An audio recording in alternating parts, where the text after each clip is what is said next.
Hello friend, আপনাদের আমি আজকে ইট ভাটার কাজ করে কিভাবে আপনাদের এসব দেখাবো। আপনারা তো শহরে আসেন, এই জন্য কিছু ভালো মতো গ্রামে দেখতে পারেন না।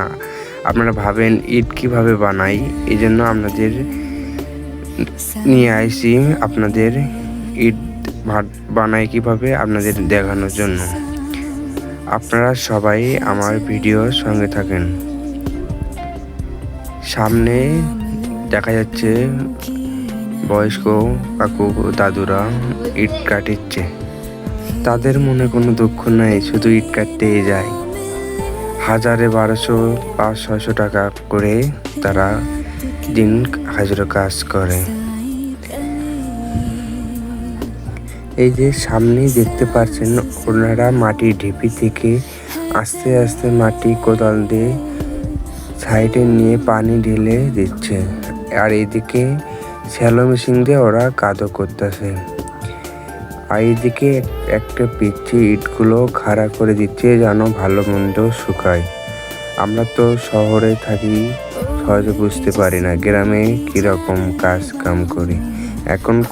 এখন তো অটো ইটাও তৈরি হয়। এইদিকে আমাদের ভাইদের নিয়ে ইটগুলো লাইন ধরে খাড়া করে তুলছে। নষ্ট ইটগুলো ভাইয়েরা ফেলে দিচ্ছে, ভালোগুলো বেছে বেছে সাইডে রেখে দিচ্ছে। এইখানে ফির ভ্যান দিয়ে নিয়ে ইটগুলো কিলিংয়ের ভিতরে নিয়ে যাচ্ছে।